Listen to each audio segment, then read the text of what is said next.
Hello friends, welcome to our channel. तो दोस्तों ये हमारा कॉम्प्लेक्स नंबर का सेकंड लेक्चर है। तो चलिए दोस्तों स्टार्ट करते हैं हमारा वीडियो। सबसे पहले हम बात करते हैं रिप्रेजेंटेशन ऑफ नंबर्स के बारे में। तो दोस्तों सबसे पहले हमने रियल नंबर्स के बारे में पढ़ा, जैसा कि हम नंबर सिस्टम में पढ़ते हैं रियल नंबर्स के बारे में। उसके बाद कॉम्प्लेक्स नंबर्स पे आते हैं। तो दोस्तों रियल नंबर्स जो होते हैं उसको हम किसी भी लाइन पर कैसे रिप्रेजेंट करते हैं। तो ये 0 है, 1, 2, 3 एंड सो ऑन। ऐसे ही इधर नेगेटिव नंबर्स -1, -2, -3। ठीक है दोस्तों, इस तरीके से हम रियल नंबर्स को नंबर लाइन पे रिप्रेजेंट करते हैं। दोस्तों यहाँ पर कहीं √2 भी होगा और रैशनल इरेशनल सभी तरह के नंबर्स इस लाइन पर होते हैं, उनको हम रियल नंबर्स बोलते हैं। तो इस तरीके से दोस्तों हम रियल नंबर्स को रिप्रेजेंट करते हैं। ठीक है, अब दोस्तों अब हम आते हैं कॉम्प्लेक्स नंबर्स के ऊपर। तो कॉम्प्लेक्स नंबर्स को जो हम लिखते हैं z = a + i/b। दोस्तों यहाँ पर a और b जो हैं वो दोनों रियल नंबर्स हैं। ठीक है, तो फिर ये नंबर कॉम्प्लेक्स नंबर क्यों है जब दोनों ही रियल नंबर्स हैं। तो दोस्तों दोनों ही नंबर्स को हम इस लाइन पे रिप्रेजेंट कर सकते हैं। a को भी हम इस लाइन पे रिप्रेजेंट कर सकते हैं कहीं पे, और b को भी हम इस लाइन पे रिप्रेजेंट कर सकते हैं कहीं पर। ठीक है, बट फिर भी ये कॉम्प्लेक्स नंबर है। क्यों? इस आयोटा की वजह से। दोस्तों ये आयोटा जो है वो इस पार्ट को बना देता है इमेजिनरी। ठीक है दोस्तों, ये पार्ट जो है वो है इमेजिनरी पार्ट। आयोटा के साथ दोस्तों इस हम नंबर को रिप्रेजेंट नहीं कर सकते हैं, क्योंकि आयोटा जो होता है वो होता है √-1, और अंडर रूट में नेगेटिव क्वांटिटी इस लाइन पर कहीं भी नहीं है। दोस्तों किसी भी नेगेटिव नंबर का अंडर रूट, यानी कि किसी पॉजिटिव या नेगेटिव नंबर का स्क्वायर का नेगेटिव होना, इस लाइन पर जितने भी नंबर हैं उनका किसी का भी स्क्वायर नेगेटिव नहीं होता है। तो अंडर रूट में जो नेगेटिव नंबर है वो इस लाइन पर हमें नहीं मिलेगा। तो इस लाइन पे हमें केवल रियल नंबर्स मिलेंगे, आयोटा इस लाइन पर कहीं नहीं मिलेगा। इसलिए दोस्तों ए को तो हम इस लाइन पर मार्क कर सकते हैं, बट आयोटा बी को हम इस लाइन पर मार्क नहीं कर सकते हैं। आयोटा बी अनमार्क्ड है दोस्तों। तो दोस्तों उसके लिए हम क्या कर सकते हैं, उसके लिए दोस्तों एक और नंबर लाइन बनाई गई और उस लाइन पर मार्क किया गया नंबर्स को 0, आयोटा, 2 आयोटा, 3 आयोटा, इसी तरह -, आयोटा, -2 आयोटा, सो ऑन। अब दोस्तों ये जो आयोटा है इसके कोफिशिएंट सारे रियल नंबर है, 1, 2, 3, -1, 2, 3। ठीक है, बट आयोटा की वजह से, आयोटा के साथ मैंने से ये सब नंबर इमेजिनरी हो चुके हैं और इसको इमेजिनरी नंबर लाइन बोलते हैं। इसी तरह दोस्तों इस लाइन पर हम आयोटा बी को भी मार्क कर सकते हैं, क्योंकि बी तो एक रियल नंबर है और आयोटा के साथ लगकर ये एक इमेजिनरी नंबर हो गया है, तो इसको हम इस लाइन पर मार्क कर सकते हैं। इस तरह हम इमेजिनरी नंबर्स को मार्क करते हैं। बट दोस्तों अब अगर हम सोचें कि कॉम्प्लेक्स नंबर को हम कैसे रिप्रेजेंट करें, तो दोस्तों उसके लिए हमें क्या होगा, हमें रियल और इमेजिनरी दोनों लाइन्स का कॉम्बिनेशन लेना होगा। तो चलिए दोस्तों देखते हैं हम। दोस्तों जो कॉम्प्लेक्स नंबर होता है z = a + i/b। दोस्तों ये दो नंबर्स को रिप्रेजेंट करता है, a और b को। ठीक है, ये प्लस जो है दोस्तों ये एडिशन के साइन को नहीं बताता है, ये इसको रिप्रेजेंट करने का एक तरीका है। ये एक पेयर ऑफ रियल नंबर्स को बताता है। क्या है दोस्तों? Pair of real numbers.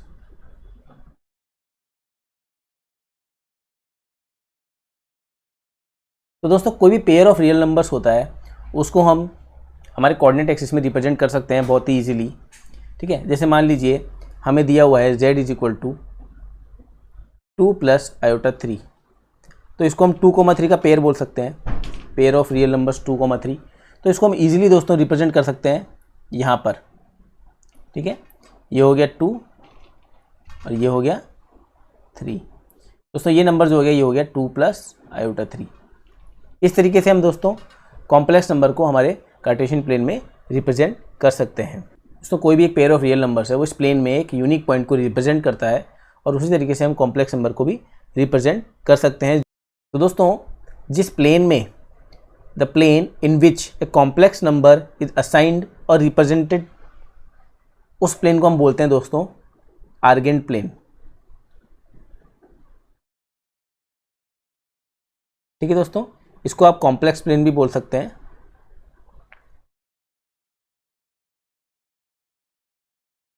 दोस्तों इस प्लेन में और नॉर्मल जो हम कोऑर्डिनेट ज्योमेट्री में पढ़ते हैं उसमें डिफरेंस यही है कि ये एक्सिस जो है वो बताती है रियल एक्सिस, रियल नंबर्स को, और ये एक्सिस जो बताती है वो बताती है इमेजिनरी नंबर्स को। ठीक है दोस्तों, ये जो है वो होगा 4 iota, 3 iota, 2 iota, 1 iota, 0, minus iota, -2 iota, 3 iota, 4 iota. इस तरीके से दोस्तों ये इमेजिनरी एक्सिस हो गई, ये रियल एक्सिस हो गई, और हमने हमारे जो पेयर ऑफ नंबर है ए बी को इसमें रिप्रेजेंट कर दिया। ये हो गया दोस्तों 2,3 को बताता है ये नंबर जो है, ये पॉइंट जो है 2,3 को बताता है, और कॉम्प्लेक्स नंबर 2 + 3 आयोटा को भी रिप्रेजेंट करता है। तो इस तरीके से हम कॉम्प्लेक्स नंबर्स को रिप्रेजेंट करते हैं। तो अभी तक हमने देखा आर्गेन प्लेन में रिप्रेजेंटेशन ऑफ कॉम्प्लेक्स नंबर। अभी हम समझते हैं दोस्तों मॉड्यूलस ऑफ कॉम्प्लेक्स नंबर को। दोस्तों आपको एक ये कॉम्प्लेक्स नंबर दिया हुआ है z, ठीक है, तो हमें दिया हुआ है z = x + iota y। x इसका रियल पार्ट है, y इमेजिनरी पार्ट है। तो आप यहाँ पर देख सकते हैं कि ये लेंथ जो है इसको x से बताया गया है, और ये वाली लेंथ को y से बताया गया है, और ये z को बता रहा है। तो दोस्तों यहाँ पर जो मॉड z होगा, मॉड z जो है वो मॉड्यूलस ऑफ कॉम्प्लेक्स नंबर को रिप्रेजेंट करता है, और ये एक दोस्तों ये एक नॉन नेगेटिव क्वांटिटी है, क्योंकि हमें मॉड लगा हुआ है, आप देख सकते हैं, और ये एक रियल नंबर है। और इसको कैलकुलेट कैसे करते हैं दोस्तों, अगर आपको complex number z = x + iota y दिया हुआ है तो इसकी वैल्यू होती है x² + y²। ठीक है दोस्तों, तो ये x² + y² अगर आप देखें तो ये ओरिजिन है, ओरिजिन से इस पॉइंट, इसको अगर p बोलूँ मैं तो इसकी लेंथ को बता रहा है। ठीक है दोस्तों, तो जो मॉड z है ओरिजिन से इस कॉम्प्लेक्स नंबर की डिस्टेंस को बता रहा है, लेंथ को बता रहा है, और इसको ही हम मॉड्यूलस ऑफ कॉम्प्लेक्स नंबर कहते हैं, इसे मॉड z से डिनोट करते हैं। अभी तक दोस्तों हमने आर्गेन प्लेन में कॉम्प्लेक्स नंबर का रिप्रेजेंटेशन पढ़ा था कि कोई कॉम्प्लेक्स नंबर है, let z = x + iota y। ठीक है, तो उसको हमने रिप्रेजेंट किया दोस्तों, मान लीजिए ये हमारा z है x + आयोटा y, तो इसको हम x, y से रिप्रेजेंट कर सकते हैं यूनिकली। ठीक है दोस्तों, तो यूनिकली रिप्रेजेंटेशन का मतलब क्या होता है दोस्तों, किसी भी पॉइंट के जो कोऑर्डिनेट्स होते हैं वो उस प्लेन में उस नंबर को यूनिकली डिफाइन करते हैं। जैसे ये x, y है, x, y के लिए मैं यहाँ से x ट्रेवल करूँगा और यहाँ से y ट्रेवल करूँगा, और मैं इस नंबर पर पहुँच जाऊँगा। इसके अलावा मैं किसी और नंबर पर नहीं पहुँचूँगा दोस्तों। अगर मुझे किसी पॉइंट के यूनिक कोऑर्डिनेट्स दिए हुए हैं, यूनिक आइडेंटिफिकेशन दी हुई है, तो मैं इसी पॉइंट पर पहुँचूँगा। इसी तरह दोस्तों पोलर कोऑर्डिनेट्स भी किसी पॉइंट को यूनिकली आइडेंटिफाई करती है, यूनिकली डिफाइन करती है उस प्लेन में। ठीक है दोस्तों, तो अब हम समझते हैं कि पोलर फॉर्म आती कैसे है। अभी आप भूल जाइए कॉम्प्लेक्स नंबर पढ़ रहे हैं, अभी आप सिर्फ कोऑर्डिनेट सिस्टम को समझिए, फिर उससे हम कॉम्प्लेक्स नंबर की पोलर फॉर्म पे आएंगे। तो दोस्तों ये लेंथ आपको दी हुई है x, ये लेंथ आपको दी हुई है y। अगर आपको ये लेंथ कैलकुलेट करने को बोले तो आप इजीली कैलकुलेट कर सकते हैं, इसको हम r बोल देते हैं। तो दोस्तों अगर हमको r दी हुई हो, ओरिजिन से डिस्टेंस दी हुई हो किसी पॉइंट की, तो क्या हम उस पॉइंट पर पहुंच सकते हैं? क्या r हमें यूनिकली किसी पॉइंट पर पहुंचा सकता है? लेट सपोज हमें r = 3 मीटर दिया हुआ है, ओरिजिन से 3 मीटर की डिस्टेंस पर तो बहुत सारे पॉइंट होंगे। हम यहाँ से जाएंगे, इस डायरेक्शन में जाएंगे तो हमें ये पॉइंट मिलेगा 3 पर, इस डायरेक्शन में जाएंगे तो भी हमें एक पॉइंट मिलेगा 3 मीटर पर, इस डायरेक्शन में जाएंगे तो भी हमें एक पॉइंट मिलेगा 3 मीटर पर। तो ऐसे बहुत सारे पॉइंट मिल सकते हैं 3 मीटर पे। हम किसी यूनिक पॉइंट को आइडेंटिफाई नहीं कर पा रहे हैं, तो हम कैसे आइडेंटिफाई करें यूनिकली? अगर दोस्तों हमें ये कहा जाए ओरिजिन से 3 मीटर की दूरी पे एक पॉइंट है, बट वो एक्स एक्सिस के साथ 30 डिग्री का एंगल बनाता है, तो दोस्तों हम उस पॉइंट पर यूनिकली पहुंच सकते हैं। हम जाएंगे 30 डिग्री एंगल पर पहले, और फिर हम 3 मीटर की डिस्टेंस ट्रेवल करेंगे तो हमें एक पॉइंट मिल जाएगा, और ये पॉइंट होगा, इसको हम कुछ नाम दे देते हैं Q, और इस 3 मीटर को हम 3 दें और ये 30 डिग्री, ये इसके पोलर कोऑर्डिनेट्स हो जाएंगे दोस्तों। तो पोलर कोऑर्डिनेट्स जो होते हैं दोस्तों आर और थीटा की फॉर्म में होते हैं। आर और थीटा उस पॉइंट को यूनिकली आइडेंटिफाई करते हैं, यूनिकली डिफाइन करते हैं प्लेन में, और आर और थीटा पोलर कोऑर्डिनेट्स को बताते हैं। तो आर और थीटा की हेल्प से हम कॉम्प्लेक्स नंबर की पोलर फॉर्म को जानेंगे दोस्तों। अब दोस्तों हमें हमारा कॉम्प्लेक्स नंबर दिया हुआ था ये z equal to x plus iota y x comma y. तो इसकी ओरिजिन से डिस्टेंस, इसको दोस्तों हमने बोला r, और हम जानते हैं दोस्तों r जो है वो मॉड z को भी रिप्रेजेंट करता है। तो दोस्तों r थीटा कैलकुलेट करने के लिए हमें r तो मिल गया जो कि हम मॉड z से निकालते हैं, और मॉड z कितना होता है दोस्तों under root x square plus y square. तो मॉड्यूलस से हमें r की वैल्यू तो मिल जाएगी दोस्तों। थीटा को कैसे कैलकुलेट करना है उससे पहले मैं आपको कुछ समझाना चाहूँगा कि हमें थीटा को कहाँ से मेजर करना है, कैसे मेजर करना है, क्या रेफरेंस पॉइंट लेना है, उसको हम समझने की कोशिश करते हैं दोस्तों। अगर हमें कहा गया r कोमा थीटा, तो r तो एक लेंथ को बताएगा, वो कहीं भी हो सकती है, यहाँ भी हो सकती है, यहाँ भी हो सकती है, यहाँ भी हो सकती है, ये भी हो सकती है, ये सभी r को बता रहे हैं। बट जब हमें कहा गया थीटा, तो दोस्तों ये भी थीटा हो सकता है, ये भी थीटा हो सकता है, ये भी थीटा हो सकता है, ये भी थीटा हो सकता है। आपको कौन सा थीटा लेना है दोस्तों? ये सभी r डिस्टेंसेज हैं, ये भी r है, ये भी r है, ये भी r है, और ये सब थीटा वैल्यू है। 30 डिग्री है, ये भी 30 डिग्री है, ये भी 30 डिग्री है, ये भी 30 डिग्री है। तो आपको कौन सा 30 डिग्री लेना है ये आपको कैसे पता लगेगा दोस्तों? इसके लिए दोस्तों हम क्या करते हैं, हम एक स्टैंडर्ड प्रैक्टिस को फॉलो करते हैं। ये जो थीटा है, इस थीटा को, ये जो एक्स एक्सिस है, ये एक्स एक्सिस है, या हमारे कॉम्प्लेक्स नंबर में हम बोल सकते हैं ये जो रियल एक्सिस है, ये रियल एक्सिस से एंटी क्लॉकवाइज डायरेक्शन में हम थीटा को मेजर करेंगे दोस्तों। एंटी क्लॉकवाइज में डायरेक्शन में जाएंगे तो ये यहाँ से यहाँ गए तो ये हो गया 90 डिग्री, ये 180 डिग्री, ये 270 डिग्री, और ये हो गया 360 डिग्री। ठीक है दोस्तों, इसको हम 2 पाई रेडियन में बोल सकते हैं। ये 0, ये पाई, ये 2 पाई। तो इस तरीके से हमने 0 से 2 पाई को मेजर किया एंटी क्लॉकवाइज डायरेक्शन में। अगर दोस्तों हम एंटी क्लॉकवाइज के क्लॉकवाइज की डायरेक्शन में जाएं तो ये मेजरमेंट नेगेटिव होगा दोस्तों। अगर ऐसे हमें थीटा मिलेगा तो उसको बोलेंगे minus theta.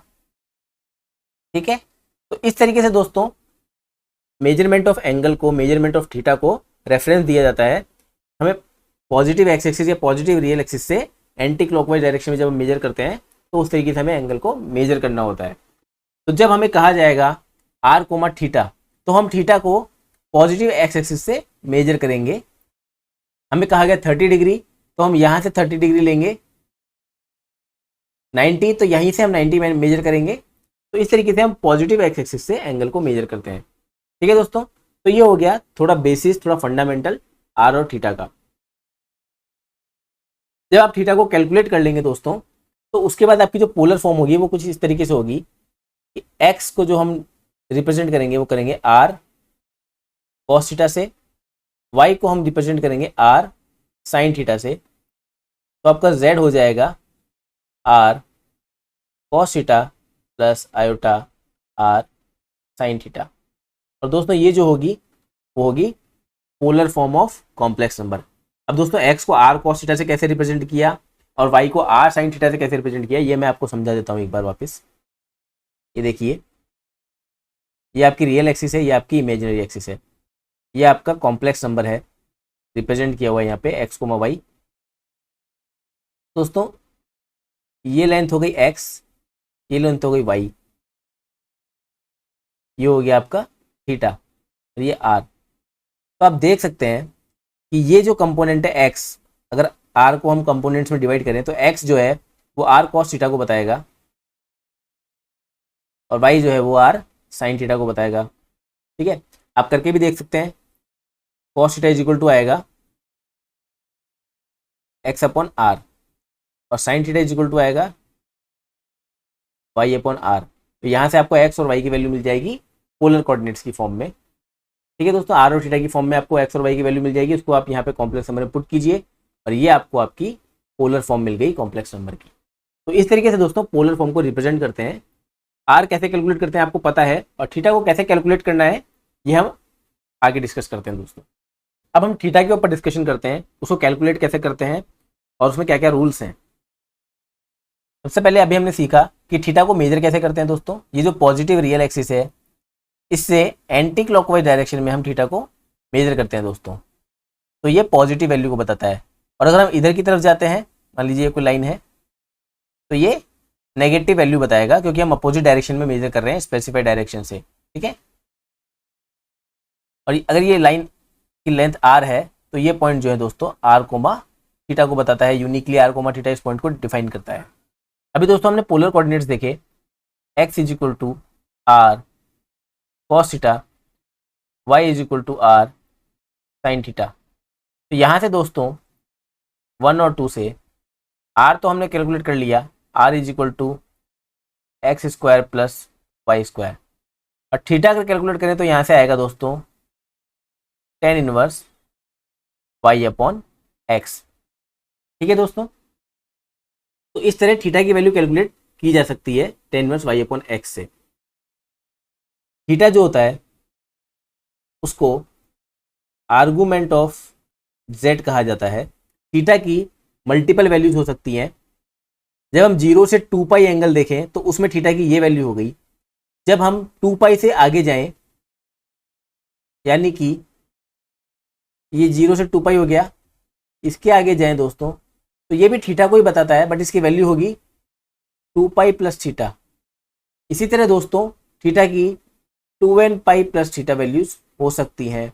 n is equal to 0 से 1 2 3 लेकर थीटा की इस तरह की वैल्यू हो सकती है। बट 0 से 2 पाई में थीटा की ओनली 1 वैल्यू होगी दोस्तों। इसी तरह दोस्तों थीटा को हम 2 पाई लेंथ के किसी दूसरे रीजन में भी डिफाइन कर सकते हैं, जो कि है माइनस पाई से पाई। इस रेंज में भी हम थीटा को डिफाइन कर सकते हैं, इसकी लेंथ भी 2 पाई है, ठीक है दोस्तों। तो हम देखते हैं कि जब 0 से 2 पाई होता है और माइनस पाई से पाई होता है तब थीटा कैसे मेजर किया जाता है। देखिए दोस्तों, पहले हम केस लेते हैं 0 से 2 पाई का। ये 2 पाई लेंथ का है दोस्तों। इस लाइन के लिए थीटा को मेजर किया जाएगा ऐसे, इसको हम बोल देते हैं थीटा 1। इस वाली लाइन के लिए थीटा को मेजर करेंगे थीटा 2। उसके नेक्स्ट वाली लाइन के लिए ये हो गया थीटा 3। और जो फाइनल है दोस्तों उसको मेजर करेंगे कुछ इस तरीके से, ये हो गया थीटा 4। तो 0 से 2 पाई में एंगल को कुछ इस तरीके से मेजर किया जाएगा। पॉजिटिव रियल एक्सिस है वो हमारा बेस है, वहीं से हम स्टार्ट करेंगे और एंटी क्लॉकवाइज डायरेक्शन में हम थीटा 1 थीटा 2 थीटा 3 थीटा 4 को मेजर करेंगे। दोस्तों ये 4 कॉम्प्लेक्स नंबर है, Z4 Z3 Z2 और Z1। तो इन चारों कॉम्प्लेक्स नंबर के लिए जो थीटा है, जो आर्ग्यूमेंट है, उसको हमने इस तरीके से मेजर किया अगर हमारा एंगल 0 से 2 पाई की रेंज में है तो। बट दोस्तों सेकंड केस जो है हम ले सकते हैं, अगर थीटा को हम माइनस पाई से पाई की रेंज में मेजर करें, ठीक है दोस्तों, तो भी हम मेजर कर सकते हैं। उस केस में हम कैसे मेजर करेंगे दोस्तों? उस केस में दोस्तों Z1 के लिए होगा थीटा 1 और Z2 के लिए होगा थीटा 2। हम माइनस पाई से पाई जा रहे हैं, तो जो थीटा 1 होगा वो भी 0 से पाई के बीच में है और थीटा 2 भी 0 से पाई के बीच में है। ये वाला एंगल जो है दोस्तों ये हमारा पाई है, तो ये 0 टू पाई की रेंज में आ गए। पाई के आगे ही जैसे हम जाएंगे तो हम नेगेटिव डायरेक्शन में मेजर कर सकते हैं। ये हो गया थीटा 4, ठीक है दोस्तों। और इस तरीके से ये वाला एंगल मेजर होगा, ठीक है। तो इस तरीके से हम दोनों डायरेक्शन में एंगल को मेजर करते हैं जब माइनस पाई से पाई के बीच में मेजर किया जाता है। तो दोस्तों जब तक हमें स्पेसिफाई नहीं किया जाए कि हमें किस रेंज में थीटा को मेजर करना है, हम हमेशा माइनस पाई से पाई की रेंज में ही एंगल को मेजर करेंगे। और माइनस पाई से पाई की रेंज में जो एंगल आता है उसको बोला जाता है दोस्तों प्रिंसिपल आर्गुमेंट ऑफ जेड। अगर आपसे कहा जाए आपको प्रिंसिपल आर्गुमेंट निकालना है तो आपको एंगल की वैल्यू माइनस पाई से पाई की रेंज में ही निकालनी है। और अगर स्पेसिफाई नहीं किया है तो भी आपको माइनस पाई से पाई की रेंज में ही निकालनी है। देखिए दोस्तों, माइनस पाई की रेंज में एंगल निकालना आसान भी है।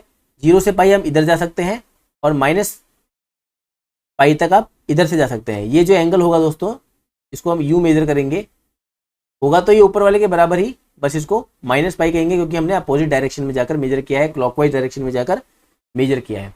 तो इस तरह दोस्तों एंगल को मेजर किया जाता है।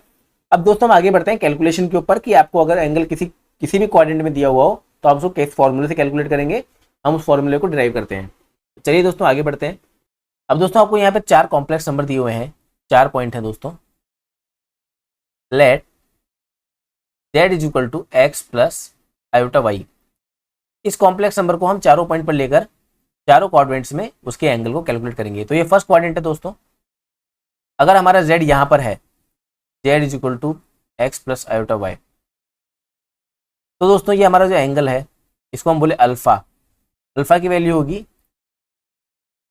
tan inverse y upon x.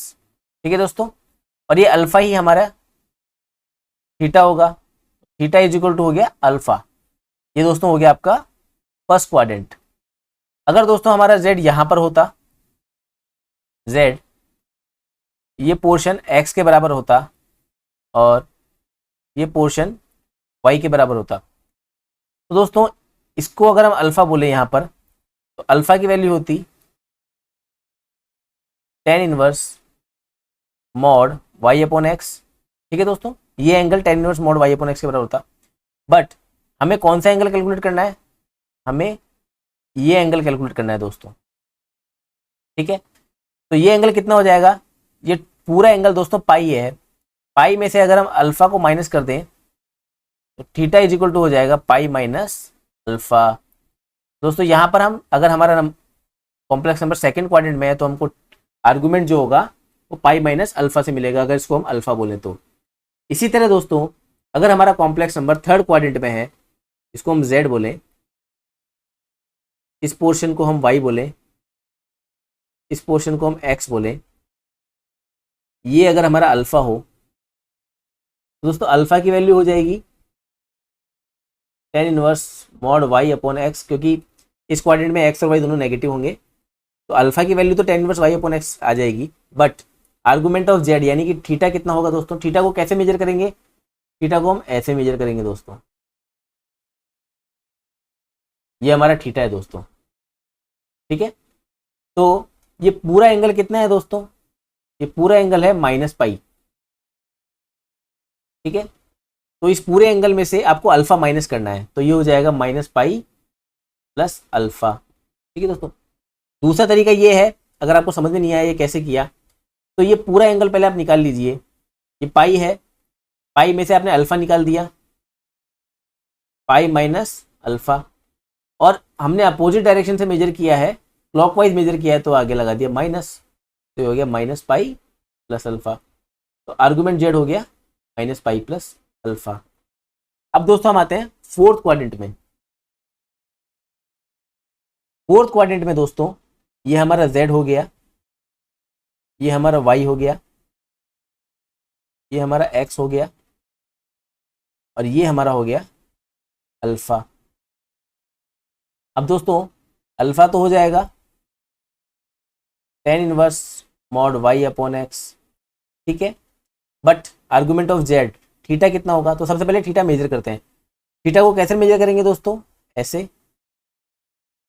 ठीक है, ये हो गया आपका थीटा। तो थीटा को इस डायरेक्शन में जब आप मेजर करेंगे तो आपको नेगेटिव लगाना पड़ेगा दोस्तों, माइनस, और इसकी वैल्यू कितनी है दोस्तों, इसकी वैल्यू है अल्फा, तो ये हो गया माइनस अल्फा। तो फोर्थ क्वाड्रेंट में आपका एंगल आएगा तो आर्गुमेंट हो जाएगा माइनस अल्फा। ठीक है दोस्तों, तो इस तरीके से हम चारों क्वाड्रेंट में हमारे थीटा को कैलकुलेट करते हैं, आर्गुमेंट ऑफ जेड को कैलकुलेट करते हैं। अब दोस्तों ये तो हो गया मेथड, ज्योमेट्रिकल मेथड हो गया। अगर आपको डायरेक्ट फार्मूला यूज़ करना हो तो हम कैसे करेंगे सॉल्व उसको।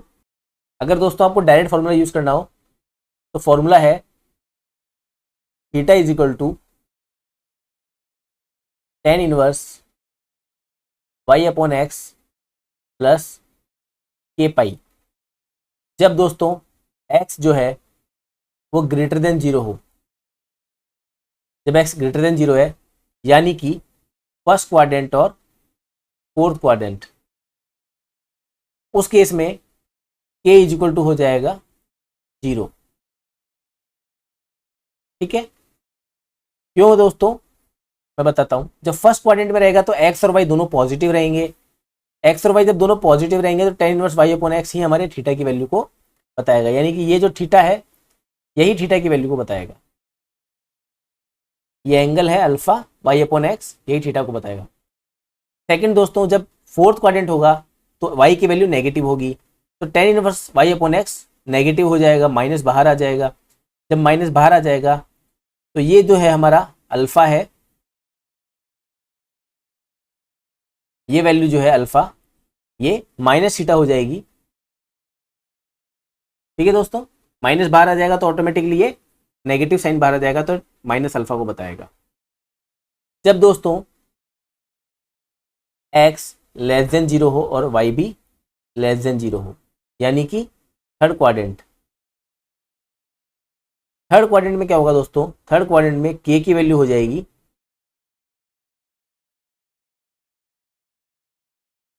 -1। तो इस केस में हमारा एंगल हो जाएगा -पाई प्लस अल्फा। इस केस में दोस्तों हमारा एंगल हो जाएगा theta is equal to minus alpha. यहाँ पर अल्फा क्या है दोस्तों, अल्फा है tan inverse mod y upon x, और यहाँ पर थीटा की वैल्यू हो जाएगी अल्फा। अब दोस्तों अगर x लेस देन 0 हो और y ग्रेटर देन 0 हो, उस केस में दोस्तों ये हो जाएगा सेकंड क्वाड्रेंट, और यहाँ पर k की वैल्यू हो जाएगी +1। ठीक है दोस्तों, तो इस फॉर्मूले से भी आप थीटा की वैल्यू कैलकुलेट कर सकते हैं। तो दोस्तों ये था हमारा आर्गुमेंट के ऊपर डिस्कशन। आई होप आपको अच्छे से समझ में आया होगा। नहीं समझ में आया हो तो आप दोस्तों कमेंट करके डाउट पूछ सकते हैं। चलिए दोस्तों अब आगे बढ़ते हैं। तो चलिए फ्रेंड्स, अब कुछ एग्जांपल्स कर लेते हैं आर्गुमेंट और मॉड्यूलस के। तो हमें फर्स्ट क्वेश्चन दिया हुआ है z is equal to 1 plus iota. तो इसमें रियल पार्ट है 1, इमेजिनरी पार्ट है 1, तो हमें इसका मॉड्यूलस निकालना है।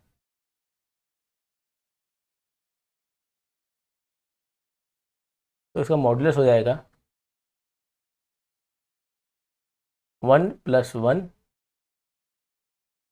Is equal to √2।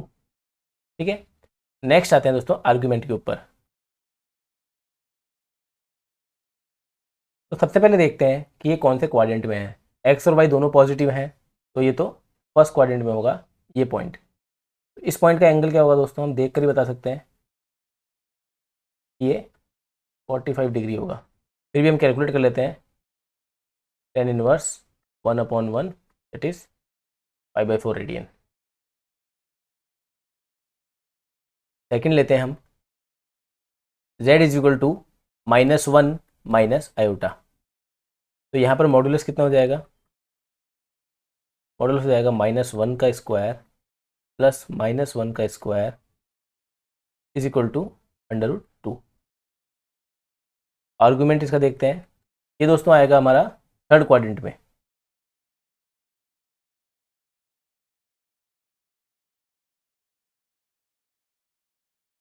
तो ये एंगल तो हो जाएगा 45, लेकिन हमें कौन सा एंगल कैलकुलेट करना है, ये वाला। आप जानते हैं दोस्तों कि प्रिंसिपल आर्गुमेंट जो होता है वो -पाई से पाई के बीच में होता है। तो हमें -पाई से पाई के बीच की वैल्यू ही निकालनी है जब तक हमें कुछ और स्पेसिफाई नहीं किया जाए। -पाई से पाई क्या निकले, क्योंकि थर्ड क्वाड्रेंट में है तो हमें रियल एक्सिस से इस तरफ क्लॉकवाइज डायरेक्शन में एंगल मेजर करना पड़ेगा। और एक चीज़ दोस्तों बता दूं कि कॉम्प्लेक्स नंबर का आर्गुमेंट हमेशा हम reference line positive real axis लेते हैं, पॉजिटिव रियल एक्सिस के रेफरेंस में ही हमें एंगल निकालना है। तो ये एंगल आप देखेंगे तो आप बता सकते हैं कि ये -135 डिग्री हो जाएगा। फिर भी हमारे फॉर्मूले से हम निकालते हैं -पाई प्लस π/4 दैट इज -3π/4।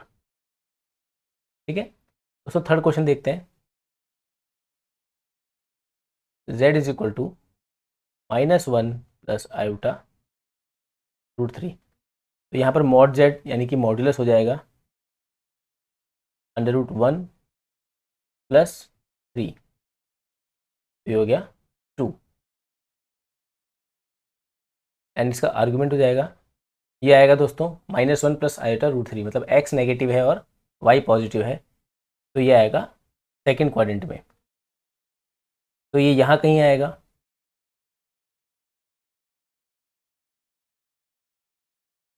तो ये वाला एंगल तो हम देख सकते हैं, ये वाला एंगल हो गया tan इनवर्स रूट 3, तो ये हो गया 60 डिग्री, बट हमें कैलकुलेट करना है ये एंगल। तो एज पर फॉर्मूला ये हो गया pi minus tan inverse mod root 3 upon 1, that is pi minus pi by 3, ये हो गया 2 पाई बाई 3, यानी कि 120 डिग्री। ठीक है दोस्तों, तो इस तरीके से हम मॉड्यूलस और आर्गुमेंट के क्वेश्चंस को सॉल्व करते हैं। चलिए दोस्तों आगे बढ़ते हैं। लेट सपोज एक कॉम्प्लेक्स नंबर है, let z is equal to x plus iota y. तो इसका कॉम्प्लेक्स कॉन्जुगेट क्या होगा दोस्तों? इसका कॉम्प्लेक्स कॉन्जुगेट होगा z बार से हम उसको रिप्रेजेंट करेंगे and that will be x minus iota y. ठीक है दोस्तों, जो हमारा इमेजिनरी पार्ट है उसका हमें साइन चेंज करना है, वही हमारे कॉम्प्लेक्स कॉन्जुगेट को रिप्रेजेंट करता है। अब मोस्ट इंपॉर्टेंट चीज़ है इसका रिप्रेजेंटेशन। इसकी रिप्रेजेंटेशन में क्या इंटरेस्टिंग है वो हम देखते हैं। लेट सपोज हमारे पास एक कॉम्प्लेक्स नंबर है z is equal to 1 plus iota. बहुत ही सिंपल एग्जांपल ले रहा हूँ दोस्तों जिससे इजीली समझ में आ जाए। तो ये आपका 1 प्लस आयोटा होगा, 1,1। इसका कॉम्प्लेक्स कॉन्जुगेट क्या होगा? z bar is equal to 1 minus iota. तो देखने की बात यह है कि इसका जो रियल पार्ट है 1, वो तो सेम ही है यहाँ पर, बट इमेजिनरी पार्ट पहले यहाँ था, अब वो यहाँ शिफ्ट हो गया है। तो हमारा जो कॉन्जुगेट है z बार वो ये पॉइंट है 1, -1। तो अगर देखा जाए दोस्तों तो ये हमारा z है, ये z बार है, इसका मॉड्यूलस z होगा, इसका मॉड्यूलस भी z बार होगा। θ1 है, ये θ2 है। ठीक है दोस्तों, पहली चीज़ इंपॉर्टेंट चीज़ क्या है? तो दोस्तों कॉम्प्लेक्स कॉन्जुगेट होते हैं वो with respect to real axis एक दूसरे की मिरर इमेज होते हैं। सेकंड चीज़ दोस्तों, mod of z is equal to mod of z bar. इस क्वेश्चन से भी आप देख सकते हैं कि मॉड ऑफ z जो आएगा 1 प्लस आयोटा का √2, और मॉड ऑफ z बार आएगा वो क्या आएगा? √2। थर्ड चीज़ दोस्तों, if argument of z is theta, then argument of z bar will be minus theta। ये कैसे होता है दोस्तों? let z is equal to r cos theta plus iota sin theta. हम पोलर फॉर्म में लिखते हैं क्योंकि थीटा के रेस्पेक्ट में बात कर रहे हैं। तो z बार क्या हो जाएगा?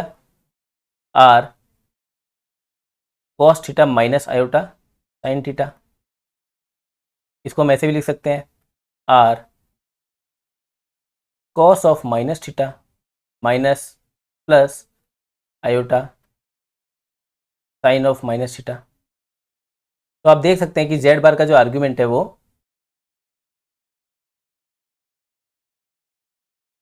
माइनस थीटा है। ठीक है, जब दोस्तों थीटा आर्ग्यूमेंट z बताया है तो उस रेस्पेक्ट में minus theta argument of z बार होगा, कॉम्प्लेक्स कॉन्जुगेट का आर्ग्यूमेंट माइनस थीटा होगा। ठीक है दोस्तों, तो ये कुछ इंपॉर्टेंट प्रॉपर्टीज हैं। अब इस पर हम एक सवाल कर लेते हैं दोस्तों। एक क्वेश्चन है z is equal to 2 cos 310 degree minus iota sine 310 degree. इसमें दोस्तों हमें r और थीटा बताना है। ठीक है दोस्तों, तो r तो हम इसको अगर कंपेयर करें r cos theta plus iota sine theta से, तो r तो इसका हो गया दोस्तों r इज इक्वल टू 2। अब बात करते हैं दोस्तों थीटा की। तो 310 डिग्री और माइनस आयोटा साइन 310 डिग्री। तो इसका जो आर्गुमेंट होगा दोस्तों that is minus 310 degree, but हमें माइनस पाई से पाई के बीच में लाना है। तो माइनस 310 डिग्री कैसे होगा दोस्तों, कुछ इस तरीके से होगा, रियल एक्सिस से क्लॉकवाइज डायरेक्शन में एंगल मेजर किया हुआ है। ठीक है दोस्तों, अगर ये लाइन हम बना दें तो ये दोस्तों माइनस 310 डिग्री होगा इस तरीके से। तो अगर हम देखा जाए तो ये यही एंगल है, तो ये अगर 310 डिग्री है दोस्तों तो ये एंगल हो गया 50 डिग्री। तो हमारा आर्ग्यूमेंट हो गया 50 डिग्री, ये हमारा आंसर हो गया। ये दोस्तों क्वेश्चन में लिखा हुआ था, ये हमने इसको कैलकुलेट किया है, सॉल्व किया है। तो 50 डिग्री हमारा आंसर हो गया दोस्तों। तो इस तरीके से दोस्तों हम आर और थीटा को कैलकुलेट कर सकते हैं अगर क्वेश्चन में हमें डायरेक्टली पोलर फॉर्म दी हुई है तो। चलिए दोस्तों अब आगे बढ़ते हैं, मॉड्यूलस एंड कॉम्प्लेक्स कॉन्जुगेट। दोस्तों अभी हमने समझा कॉम्प्लेक्स कॉन्जुगेट क्या होता है। अगर आपको कोई complex number z is equal to x plus iota y दिया हुआ है तो इसका कॉन्जुगेट जो होता है उसको हम z बार से रिप्रेजेंट करते हैं, वो होगा x माइनस आयोटा वाई। केवल आपको इमेजिनरी पार्ट को नेगेटिव कर देना है या अपोजिट साइन का कर देना है। ठीक है दोस्तों, यहाँ पर हमें z दिया हुआ है, ये x का रियल पार्ट है, y इसका इमेजिनरी पार्ट है। तो अगर इसका हम कॉन्जुगेट बनाए, कॉम्प्लेक्स कॉन्जुगेट बनाए, तो वो दोस्तों x तो बर सेम रहेगा बट y अपोजिट डायरेक्शन में आ जाएगा। ठीक है दोस्तों, ये हो गया z बार, बट इसका जो मॉड होगा दोस्तों, मॉड्यूलस जो होगा वो सेम रहेगा।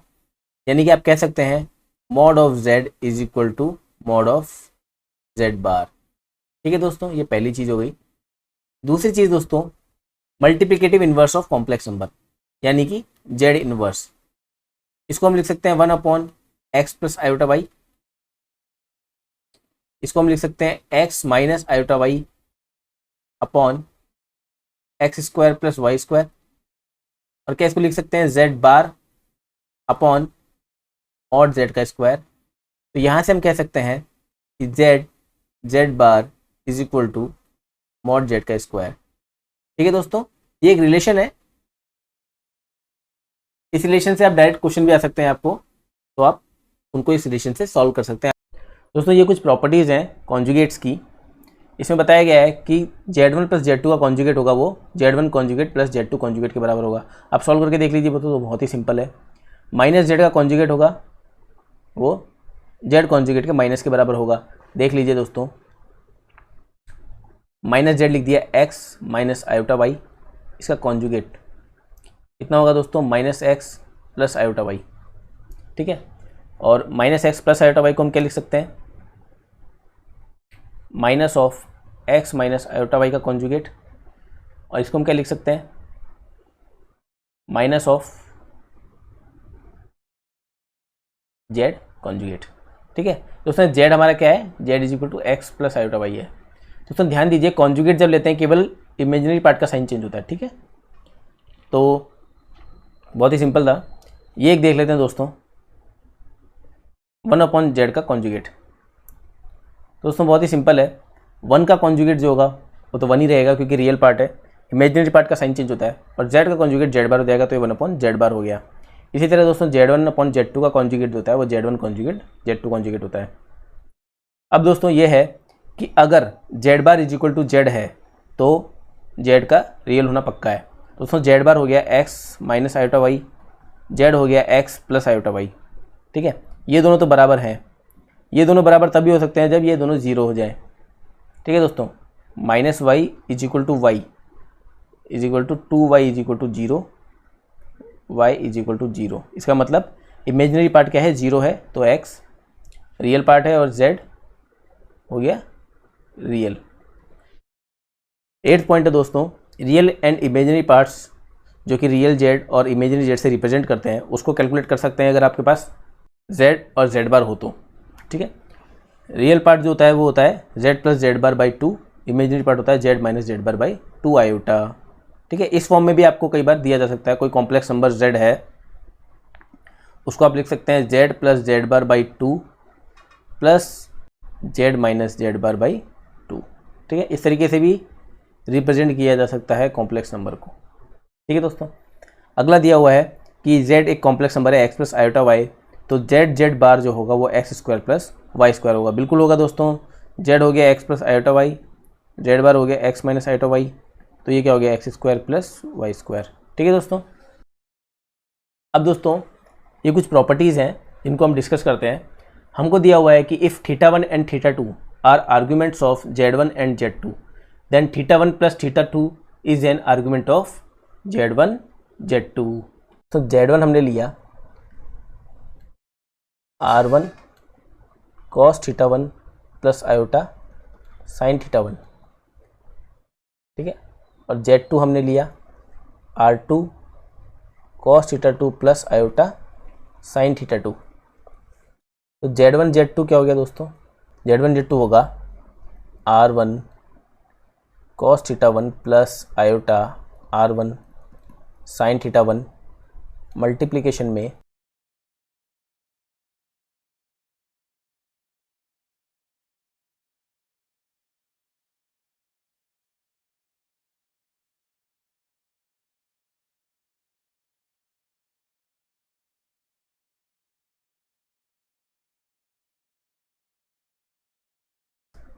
r1 r2 sign θ1 sine θ2। ठीक है दोस्तों, अब ये term cos θ1 cos θ2 sine θ1 sine θ2, इन दोनों से क्या हो गया r1 r2 cos θ1 प्लस θ2, और ये दोनों term cos θ1 sine θ2 sine θ1 cos θ2। ठीक है, ये हो गया plus iota r1 r2 sign θ1 plus θ2। ठीक है,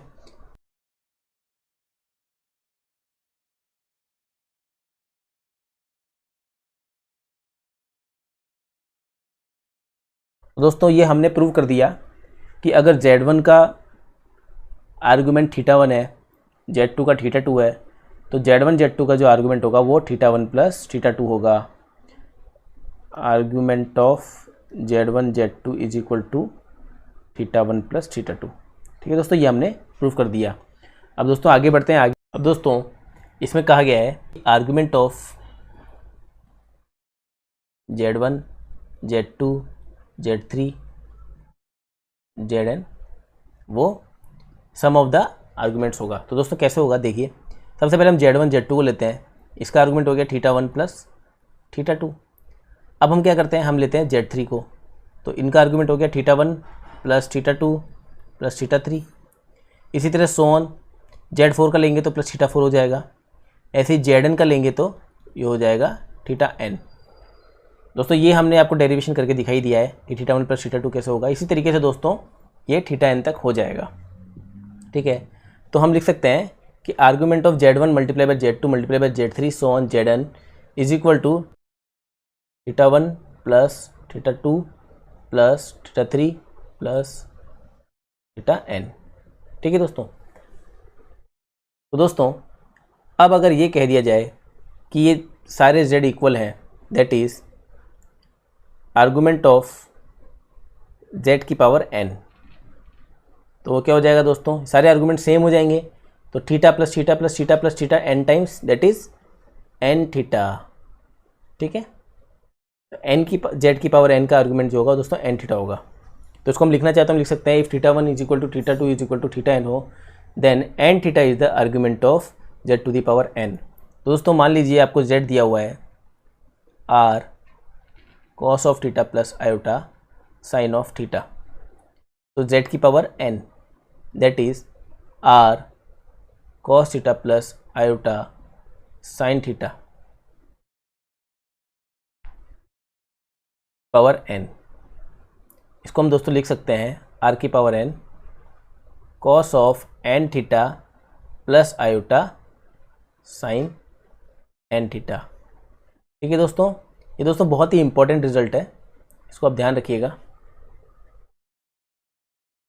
ठीक है दोस्तों, तो दोस्तों आज के वीडियो में हमने पढ़ा रिप्रेजेंटेशन ऑफ कॉम्प्लेक्स नंबर्स के बारे में, हमने पढ़ा पोलर फॉर्म के बारे में, मॉड्यूलस के बारे में, आर्गुमेंट के बारे में। दोस्तों बहुत ही इंपॉर्टेंट चीज़ें पढ़ी है, और लास्ट में जो हमने एक दो थ्योरम्स पढ़ी है वो भी बहुत ही इंपॉर्टेंट है दोस्तों। बाकी का जो आगे का सिलेबस है वो हम नेक्स्ट वीडियो में पढ़ेंगे।